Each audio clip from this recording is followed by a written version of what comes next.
Welcome to part 3 of Economic Development Meaning and Measurement. Part 1 में हमने economic development के बारे में जाना, इकोनॉमिक ग्रोथ के बारे में जाना, इसकी इंट्रोडक्शन को देखा, economic development and economic growth में क्या डिफरेंस होता है उसे बहुत ही डिटेल में समझा। साथ ही साथ कुछ बहुत इंपॉर्टेंट टर्म्स लाइक रियल पर कैपिटा इनकम का फॉर्मूला देखा, रियल नेशनल इनकम क्या होती है वो जाना, उसका फॉर्मूला देखा एंड सो मेनी थिंग्स। उसके बाद पार्ट 2 में हमने मेजरमेंट वाला पार्ट स्टार्ट किया। पार्ट 1 में मीनिंग वाला पार्ट कंप्लीट किया अच्छे से डिटेल में सारी इंपॉर्टेंट टर्म्स के साथ। मेजरमेंट वाला पार्ट सेकंड पार्ट में हमने स्टार्ट किया, जिसमें हमने देखा कि इकोनॉमिक डेवलपमेंट को मेजर कैसे किया जा सकता है, किन किन मेथड्स से किया जा सकता है। जिसके लिए सबसे पहले हमने पढ़ा measurement through national income, then पढ़ा per capita income, then economic welfare, then comparison वाला मेथड। आज उसके बाद जो पांचवा मेथड है मेजरमेंट थ्रू ऑक्यूपेशनल पैटर्न, यहां से हम इसे कंटिन्यू करने वाले हैं। तो इससे पहले के पार्ट अगर नहीं देखे हैं तो जाकर पहले उन्हें देखो, ताकि तुम्हें इस चैप्टर की या डेवलपमेंट इकोनॉमिक्स की एक बेसिक अंडरस्टैंडिंग पहले से ही हो जाए। ठीक, बाकी हाँ, अगर इस चैप्टर के हैंड रिटन नोट्स चाहिए तो वो तुम्हें कैसे मिलेंगे वो भी मैं पिछले 2 पार्ट्स में तुम्हें बता चुका हूं। बाकी इसमें भी एक बार रिमाइंड जरूर करवाऊंगा। फिलहाल शुरू करते हैं with this lecture with 5th measurement का method, that is measurement through occupational pattern। करें स्टार्ट। चलो देखो, ऑक्यूपेशनल पैटर्न का मतलब होता है लोगों की जो ऑक्यूपेशन है, जो उनका काम है, जिस भी सेक्टर में वो काम करते हैं उसमें शिफ्ट आना। और अगर शिफ्ट आता है मतलब इकोनॉमिक डेवलपमेंट हो रही है। एग्जाम्पल से समझते हैं। मान लो एक किसान है, किसान मतलब वो प्राइमरी सेक्टर में काम कर रहा है, एग्रीकल्चरल सेक्टर में। किसान को अब नौकरी मिल गई किसी फैक्ट्री में, क्योंकि उसके गांव में फैक्ट्री मिल्स वगैरह बन गई, उसे वहां पर नौकरी मिल गई। मतलब वो शिफ्ट हो गया from primary sector to secondary sector. अब वो मैन्युफैक्चरिंग सेक्टर में काम करने लग गया। फिर उसका जो बेटा है वो पढ़ लिख के एक टीचर बन गया, यानी वो सर्विसेज या टर्शरी सेक्टर में आ गया। यानी कि ये जो शिफ्ट हुआ है वर्कर का from primary sector to secondary and tertiary sector, इसी को कहते हैं ऑक्यूपेशनल पैटर्न के थ्रू इकोनॉमिक डेवलपमेंट होना या इकोनॉमिक डेवलपमेंट का बढ़ना, जब इस तरह से वर्कर्स का शिफ्ट होता है आगे वाले सेक्टर्स में। आई होप ये चीज़ तुम्हें क्लियर है, मैंने काफ़ी अच्छे से समझा दिया एग्जाम्पल के ज़रिए। यहाँ पर तुम देख भी लो, ऑक्यूपेशनल पैटर्न का सीधा मतलब होता है कि shift of workers from primary to secondary and tertiary sectors. ठीक, पर इस मेथड की लिमिटेशन है, या कहो तो एक क्रिटिसिज्म है, एक डिमेरिट है कि इस तरह से सभी लोगों को क्लासिफाई करना या उन्हें अलग अलग बांटना, देखना कि कौन पहले प्राइमरी में था, फिर वो सेकेंडरी में गया, फिर वो टर्शरी में गया, ये काफ़ी डिफिकल्ट हो जाता है डेवलपिंग कंट्रीज़ में, क्योंकि ऑलरेडी यहाँ पर पॉपुलेशन बहुत होती है। इतनी पॉपुलेशन में कैसे पता करोगे कि कितने लोग पहले प्राइमरी में थे, फिर वहाँ से सेकेंडरी में गए, फिर वहाँ से टर्शरी में गए। हाँ, सर्वे करवा सकते हो, जनगणना करवा सकते हो, पर कितनी? इतनी बड़ी पॉपुलेशन, इतने बड़े देश में सबका ऑफिशियल रिकॉर्ड देखना या मेजर करना डिफिकल्ट है। अनऑफिशियल रिकॉर्ड भी बहुत सारे होते हैं, तो उससे इकोनॉमिक डेवलपमेंट अच्छे से मेजर नहीं हो पाएगी। इसलिए ये इसकी एक लिमिटेशन है। आते हैं अगले मेथड पे, which is rise in consumption and standard of living. यानी जब लोगों की consumption and standard of living बढ़ रही हो, मतलब इकोनॉमिक डेवलपमेंट हो रही है। कंजम्पशन बढ़ने का मतलब लोग जहां पर पहले कभी सिर्फ अपनी ज़रूरत की चीज़ें ही मुश्किल से पूरी कर पाते थे, जैसे 3 वक्त की रोटी, 3 वक्त का खाना, वही जहां मुश्किल से पूरी कर पाते थे, आज अगर वही लोग अपने खाने के अलावा अपने शौक भी पूरे कर पा रहे हैं, घर गाड़ी बंगला ले पा रहे हैं, घर जो लिया है उसे भी और सजा पा रहे हैं, उसमें पैसा लगा पा रहे हैं, रेनोवेट करा पा रहे हैं, पेंट वगैरह करवा पा रहे हैं घर में, बेसिकली कहने का मतलब नेसेसिटीज़ के अलावा भी अपने शौक पूरे कर पा रहे हैं, उनकी कंजम्पशन बढ़ गई है, साथ ही साथ उनका जीवन स्तर, उनका standard of living, economic welfare सब इंप्रूव हो गया है, तो मतलब कि इकोनॉमिक डेवलपमेंट हो रही है। यही कहता है ये मेथड कि अगर इसमें राइज आ रहा है तो इकोनॉमिक डेवलपमेंट हो रही है। पर इसकी भी एक लिमिटेशन है, इसकी भी डिमेरिट है। क्या? देखो, जब एक्सेसिव कंजम्पशन होती है या हद से ज़्यादा लोग कंज्यूम करते रहते हैं ना, मतलब सिर्फ अपने नेसेसिटीज़ के अलावा शौक पूरे करने में और चीज़ों को ज़्यादा से ज़्यादा गेन करने में लगे रहते हैं, तो ना तो वो सेविंग कर पाते हैं क्योंकि सारे पैसे तो इन्हीं चीज़ों में खर्च हो जाते हैं। अब सेविंग ही नहीं होगी तो किसी अच्छी जगह, बढ़िया जगह इन्वेस्टमेंट भी नहीं कर पाएंगे, तो सेविंग एंड इन्वेस्टमेंट जो है वो काफ़ी रिड्यूस हो जाएगी। सेविंग एंड इन्वेस्टमेंट अगर रिड्यूस हो जाएगी, कम हो जाएगी, तो ऑब्वियस सी बात है डेवलपमेंट भी नहीं हो पाएगी, क्योंकि सेविंग एंड इन्वेस्टमेंट बहुत ज़रूरी हिस्सा है। Saving and investment is required for development. अगर यही नहीं तो डेवलपमेंट भी नहीं। इसलिए ये इसकी सबसे बड़ी डिमेरिट या लिमिटेशन है। अब आएंगे इसके सेकंड बोल रहा हूं, नेक्स्ट मेजरमेंट के मेथड की तरफ, which will be measurement through various factors, जिसमें आएगा PQLI एंड HDI, यानी physical quality of life index and human development index. दोनों को एक एक करके बढ़िया से डिटेल में समझेंगे। फिलहाल के लिए इतना आई होप तुम्हें समझ आ गया है।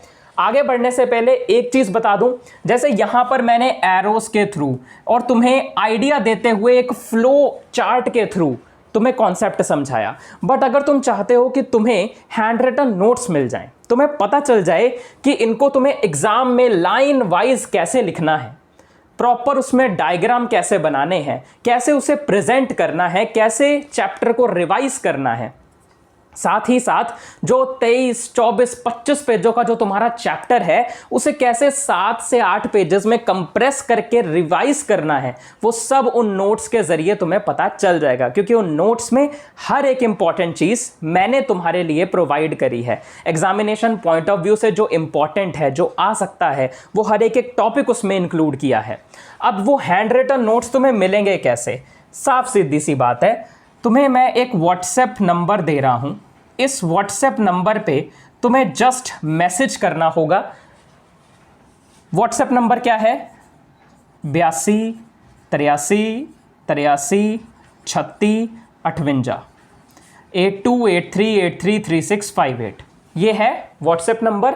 इस पर तुम्हें जस्ट एक मैसेज दे देना है कि हाय, आई वॉन्ट नोट्स ऑफ, और फिर चैप्टर का नाम, economic development meaning and measurement.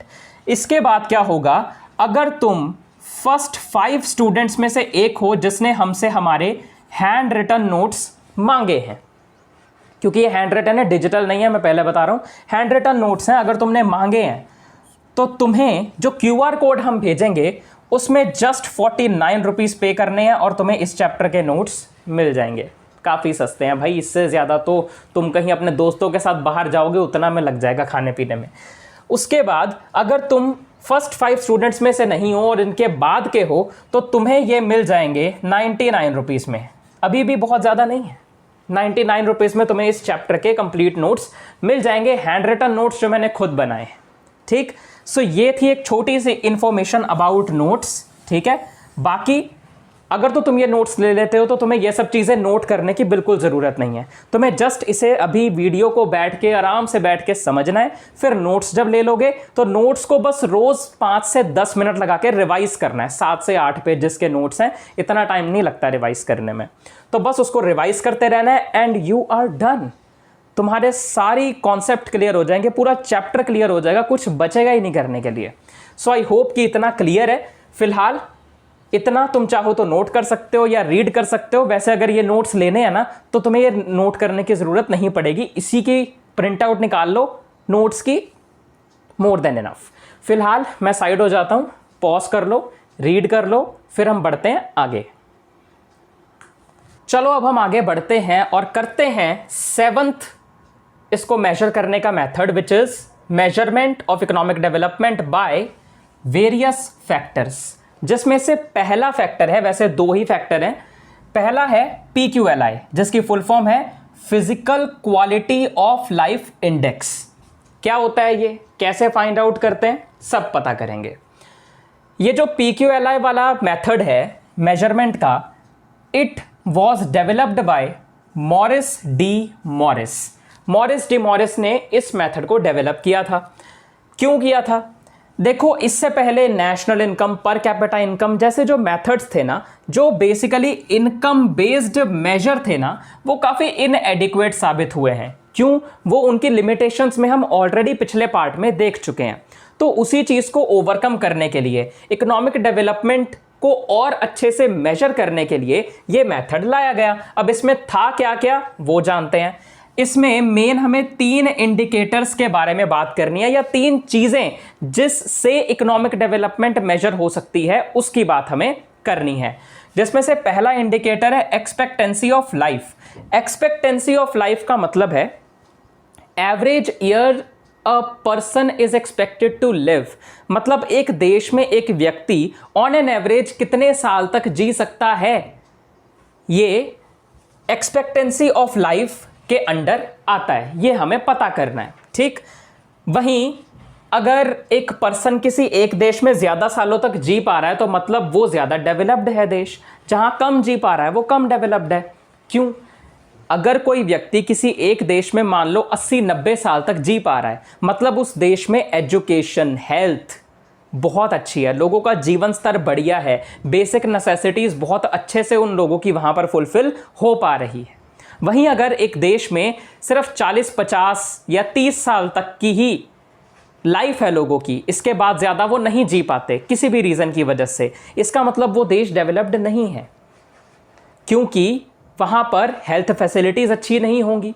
क्या पता वहाँ लोगों की एजुकेशन पे ध्यान ना दिया जा रहा हो, उन्हें पता ही नहीं कि उन्हें रहना किस तरीके से है, किस साफ जगह पे रहना है। वहाँ पर रूल्स रेगुलेशंस वगैरह अच्छे से फॉलो नहीं हो पा रही होंगी, बहुत सारे रीज़न हो सकते हैं, तो वो डेवलप नहीं है। तो इसी वजह से एक्सपेक्टेंसी ऑफ लाइफ एक रोल प्ले करता है ये जानने में कि कोई एक देश डेवलप्ड है, वहाँ इकोनॉमिक डेवलपमेंट हो रही है या नहीं हो रही है। ठीक, उसके बाद इन्फेंट मोर्टेलिटी रेट, दूसरा इंडिकेटर। ये क्या बताता है? इन्फेंट होते हैं वो बच्चे जो अभी जिनका जन्म हुआ है और 1 साल तक होने का उनका पीरियड, मतलब 0 to 1 ईयर तक के होने का उनका पीरियड, जो अभी इस पीरियड के बीच में बच्चे होते हैं वो इन्फेंट होते हैं। एंड इस इन्फेंट मोर्टेलिटी रेट में हम क्या देखते हैं? 1 साल में हर 1000 बच्चों में से कितने बच्चे 1 साल अपना पूरा होने से पहले ही गुजर जाते हैं। दोबारा सुनो, 1 साल में हर 1000 बच्चों में से कितने बच्चे अपना 1 साल पूरा होने से पहले या खुद 1 ईयर के होने से पहले गुजर जाते हैं। मान लो किसी एक देश में 1 साल में 1000 बच्चों का जन्म हुआ और उनमें से 1000 में से 30 या 30 बच्चे ऐसे थे जो अपनी 1 साल की उम्र पूरी होने से पहले ही गुजर गए। तो इन्फेंट मोर्टेलिटी रेट हुआ 30 पर 1000 लाइव बर्थ, यानी हर 1000 बच्चे जो जन्मे थे, जिंदा थे, उनमें से 30 बच्चे अपना 1 साल पूरा होने से पहले गुजर गए। यह है इन्फेंट मोर्टेलिटी रेट जो मैंने तुम्हें अभी बताया। उसके बाद आते हैं लिटरेसी रेट पे। लिटरेसी रेट बताने से पहले बता दूं, अगर समझ नहीं आया वीडियो पीछे करो, दोबारा सुनो, इससे ज़्यादा बढ़िया तरीके से नहीं बताया जा सकता था। देखो, लिटरेसी रेट के बारे में ध्यान से सुनना। एक देश में हर 100 लोगों में से कितने लोग पढ़ और लिख सकते हैं, यह होता है लिटरेसी रेट। एग्जाम्पल के तौर पर मान लो एक देश में हर 100 लोगों में से 85 या 85 लोग या व्यक्ति ऐसे हैं जो पढ़ और लिख सकते हैं, तो 100 में से 85 ऐसे हैं जो पढ़ और लिख सकते हैं। इसका मतलब उस देश में जो लिटरेसी रेट हुआ वो हुआ 85%। आ गया समझ? तो आई होप कि ये तीनों इंडिकेटर्स तुम्हें बहुत अच्छे से समझ आ गए हो। इनकी डेफिनेशंस वगैरह अच्छे से समझ लेना, क्योंकि अगर तुम इसे अच्छे से समझ लोगे तो डेफिनेशंस खुद भी बन जाएंगी। बट अगर समझ ही नहीं आएगा, डेफिनेशन रट्टा मार के चले जाओगे, तो हो सकता है वहां पर वर्डिंग को उल्टा पुल्टा कर दो, सारा कबाड़ा कर दो जाके। तो अच्छे से पहले कॉन्सेप्ट समझो, फिर इनकी डेफिनेशंस को पढ़ना, तुम्हें क्लियर हो जाएंगी। याद करने की जरूरत ही नहीं है यार, फील करो इस सब्जेक्ट को। अब इन तीनों इंडिकेटर्स को तुम रेटिंग देते हो, और आसान भाषा में कहूं तो मार्क्स देते हो on the scale from 1 to 100। अगर तुमने किसी को रेटिंग दे दी 1, मतलब ये है वर्स्ट, एकदम बेकार। और अगर तुमने रेटिंग दे दी 100, तो इसका मतलब है बेस्ट, मतलब बढ़िया, एकदम रापचिक मस्त। क्या बात है। अब 1 किसको दोगे, 100 किसको दोगे, इसे और अच्छे से समझने के लिए एक एग्जाम्पल ले लेते हैं। अब मैं जो एग्जाम्पल बोलूंगा उसे ध्यान से सुनना। मान लो कोई एक देश है जहां पर लोगों की एक्सपेक्टेंसी ऑफ लाइफ, या फिर एवरेज ईयर्स जितना भी उस देश में एक पर्सन जी सकता है, जिंदा रह सकता है, वो है 30 ईयर्स, 30 साल। मतलब एक देश ऐसा है जहां पर ज्यादातर लोग बस 30 साल तक ही जी पाते हैं, उसके बाद तो गुजर जाते हैं। क्यों? हो सकता है उस देश में हेल्थ फैसिलिटीज अच्छी ना हो, मेडिसिन्स वगैरह अच्छी ना हो, रूल्स रेगुलेशंस अच्छे ना हो, लोगों के जो रहने का हाइजीन है वो अच्छा ना हो, बहुत सारे रीजन हो सकते हैं। तो मतलब उसको तुम रेटिंग दोगे 1, विच इज वर्स्ट। पर वहीं कोई देश है जहां पर एक्सपेक्टेंसी ऑफ लाइफ है 99, 95, 80, 100। तो मतलब क्या, वहां पर लोग इतने इतने समय तक कैसे जी पा रहे हैं? उनकी हाइजीन अच्छी है, वहां उनकी हेल्थ पर प्रॉपर ध्यान दिया जा रहा है, लोग एजुकेटेड हैं, अवेयर हैं कि उन्हें कैसा खाना खाना चाहिए, कैसी डाइट होनी चाहिए, कैसी नहीं होनी चाहिए, राइट? वहां पर रूल्स रेगुलेशंस काफी अच्छे हैं। तो इन सब चीजों से हमें पता चलता है कि उस देश को हम रेटिंग दे सकते हैं या तो 100 या 95, 96 या ऐसी ही कोई रेटिंग। आई होप ये समझ आ गया होगा एग्जाम्पल के जरिए कि इन तीनों को हमें ध्यान में रखते हुए कैसे इन्हें रेटिंग देनी है। जैसे इन्फेंट मोर्टेलिटी रेट क्या था, एक साल में 1000 इन्फेंट्स मतलब 0 से 1 ईयर तक के बच्चे, एक साल में 1000 इन्फेंट्स में से कितने गुजर जाते हैं। तो अगर ये नंबर बहुत कम है, यानी ज्यादातर जो बच्चे हैं अपने 1 साल पूरा होने से पहले नहीं गुजरते, वो ज्यादा जी लेते हैं, तो मतलब वो अच्छा है, तो हम उसे बेस्ट रेट करेंगे। पर अगर इन्फेंट मोर्टेलिटी रेट ज्यादा है तो उसे वर्स्ट रेट करेंगे। वैसे ही लिटरेसी रेट के लिए क्या होगा ये तुम मुझे कमेंट करके बताओगे। बहुत ईजी है यार, इतना तो बता सकते हो। अब एग्जाम्पल हो गया। बात यह आती है कि PQLI को मेजर करने के इंडिकेटर्स क्या हैं वो हमने देख लिया, बट एक्चुअल में PQLI को मेजर करोगे कैसे? बहुत आसान है। ये जो इसके 3 इंडिकेटर्स हैं ना, इन तीनों को जब हम on the scale from 1 to 100 rating दे देंगे, तो रेटिंग देने के बाद हमने सिर्फ उनकी रेटिंग का सम करना है डिवाइडेड बाय 3, और आसान भाषा में इन तीनों का बस एवरेज निकाल लेना है, तो हमारे पास आ जाएगा PQLI, that is physical quality of life index. ठीक, अब ये टेबल को ध्यान से देखना। अगर तुम एग्जाम में इस मेजरमेंट को समझाते हो तो इस टेबल को जरूर बनाना, मिस मत करना बिल्कुल भी। यहां पर कंट्रीज दी हुई हैं, उनकी लाइफ एक्सपेक्टेंसी दी हुई है ईयर्स में, इन्फेंट मोर्टेलिटी रेट दिया है, लिटरेसी रेट दिया है, and at the end PQLI दिया हुआ है। मान क्या लो, ये वैसे सोर्स है वर्ल्ड डेवलपमेंट रिपोर्ट 2011 में ये सब रिपोर्ट जो है वो आई थी। ठीक, यानी ये सोर्स क्या है, हमने ये टेबल उठाया कहां से है वो तो बताना पड़ेगा ना। सो वर्ल्ड डेवलपमेंट रिपोर्ट 2011 से ये टेबल लिया गया है। अगर तुम्हारे पास कोई और बुक है जिसमें इसके आगे का कोई टेबल है, रीसेंट ट्रेंड उसमें दिया है, कोई लेटेस्ट डेटा अवेलेबल है उसमें, तो तुम वो यूज करना। बाकी मैंने लिया है वर्ल्ड डेवलपमेंट रिपोर्ट 2011 का एक टेबल। इसमें क्या दिया हुआ है, USA की जो लाइफ एक्सपेक्टेंसी है वो है 78 ईयर्स। मतलब USA में कोई एक व्यक्ति जो है वो 78 ईयर्स तक जीता है on an average. Infant mortality rate क्या है? 8। मतलब एक साल में 1000 इन्फैंट्स में से 8 बच्चे ऐसे हैं जो गुजर जाते हैं, पर ज्यादातर जी लेते हैं, यानी इन्फैंट मोर्टेलिटी रेट कम है। लिटरेसी रेट क्या है? यानी कि वहां हर 100 लोगों में से 99 लोग या 99 लोग ऐसे हैं जो पढ़ और लिख सकते हैं, तो वो लिटरेट हैं। तो ये लिटरेसी रेट भी काफी अच्छा है। अब ये तो थे life expectancy, infant mortality rate, literacy rate. ये हमने अभी रेटिंग नहीं दी है। मान लेते हैं कि लाइफ एक्सपेक्टेंसी, इन्फैंट मोर्टेलिटी और लिटरेसी रेट तीनों के तीनों 96 की रेटिंग दे दी 1 to 100 के स्केल में। ठीक है, हमें 1 to 100 के स्केल में इसको रेटिंग या मार्क्स देने थे ना, तो ये तीनों चीजों में काफी अच्छा है। तो हम कह देते हैं कि 1 से लेके 100 के बीच में हम इसे मार्क्स दे रहे हैं, तीनों में 96, 96, 96। अब अगर मैं इन तीनों का एवरेज निकालूंगा, मतलब 96 प्लस 96 प्लस 96 डिवाइडेड बाय 3 करूंगा, तो आंसर क्या आएगा? 96। वो हमने यहां पर लिखा हुआ है। ठीक है, टेबल में ये इसी तरह से दिया हुआ था। ये मैंने एक हाइपोथेटिकल एग्जांपल लिया है कि शायद तीनों को 96 दिया हो सकता है किसी का कोई और नंबर हो, किसी का कोई और हो, पर एवरेज करके 96 ही आएगा। जैसा टेबल में था वैसा का वैसा मैंने यहां पर लिखा है, मैंने अपनी तरफ से कुछ चेंज नहीं किया।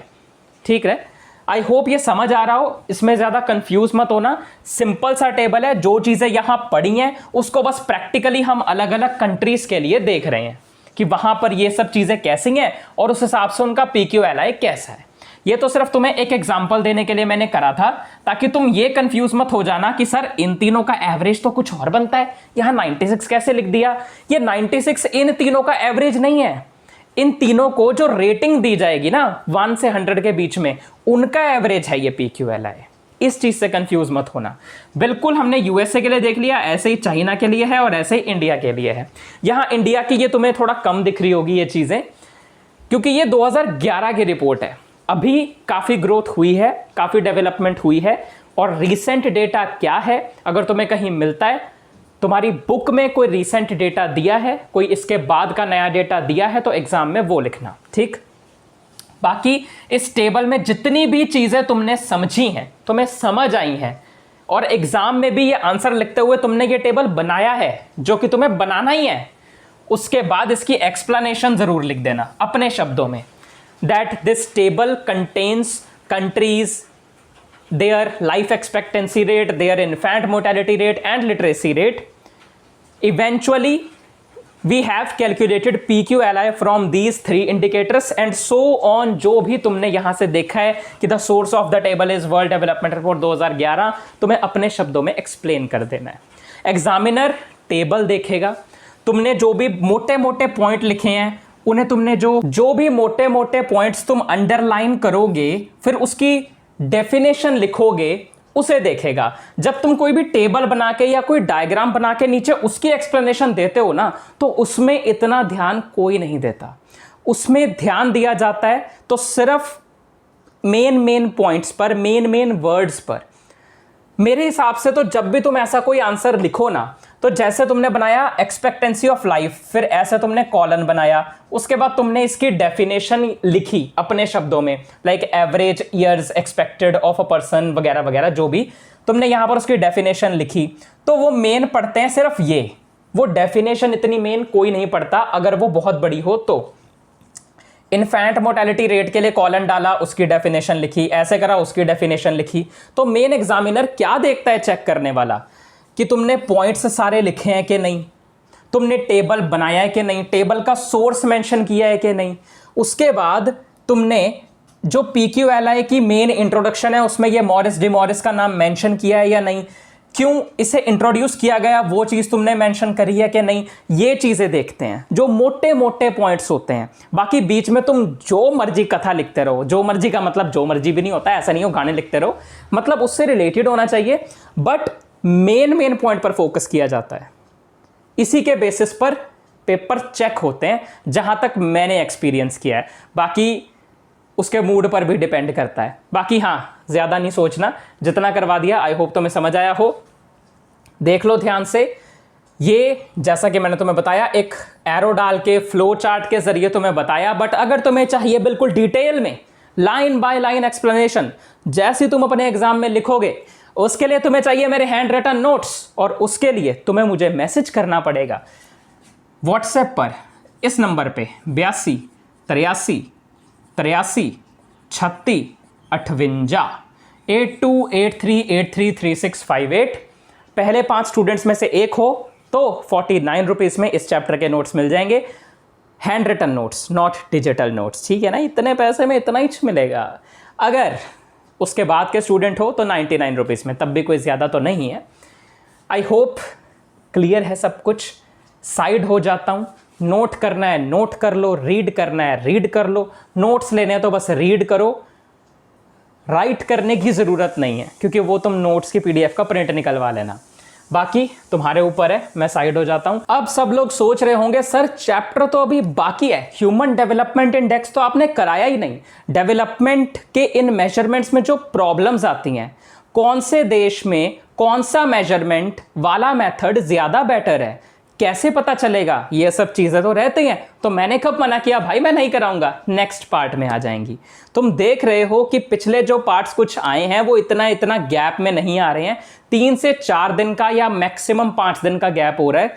एंड हम 4 से 5 पार्ट्स में अगर एक चैप्टर कंप्लीट कर रहे हैं तो ये बहुत अच्छी बात है। सब कुछ डिटेल में कर रहे हैं, कुछ छोड़ा नहीं जा रहा, तो मैं नोट्स प्रोवाइड हो रहे हैं, और क्या चाहिए यार। तो बाकी का बचा हुआ जो चैप्टर है HDI, डिफिकल्टीज वगैरह सब कुछ अगले पार्ट में कवर हो जाएगा। And most probably next part में तुम्हारा ये चैप्टर कंप्लीट भी हो जाएगा। अब बात करते हैं एंड वाले ज्ञान की। ध्यान से सुनना। आजकल सब मुझे कहते हैं कि तू पहले की तरह एंजॉय करते हुए कंटेंट क्रिएट क्यों नहीं करता, पहले की तरह हंसता क्यों नहीं है, पहले की तरह ये जो प्रोसेस है वीडियो क्रिएशन का या फिर और भी मैं काफ़ी चीज़ें ट्राई कर रहा हूं उन सब चीज़ों का, इसे तो एंजॉय क्यों नहीं कर रहा है। एक ही चीज़ कहना चाहूँगा कि पहले के जिस टाइम की तुम सब बात कर रहे हो उस टाइम को मैं भी याद करता हूँ। क्या करें यार, खूबसूरत सा वो पल था, पर वो कल था। हो तो जाऊं मैं पहले जैसा, पर मुझे याद ही नहीं यार कि मैं था कैसा। अभी जो स्टूडेंट्स मुझे देख रहे हैं, be ready for the upcoming challenges. जब तुम्हारी ये ग्रेजुएशन कंप्लीट होगी, डरा नहीं रहा, बस अवेयर कर रहा हूँ। मिलता हूँ अगले पार्ट में। Okay, tata, bye bye.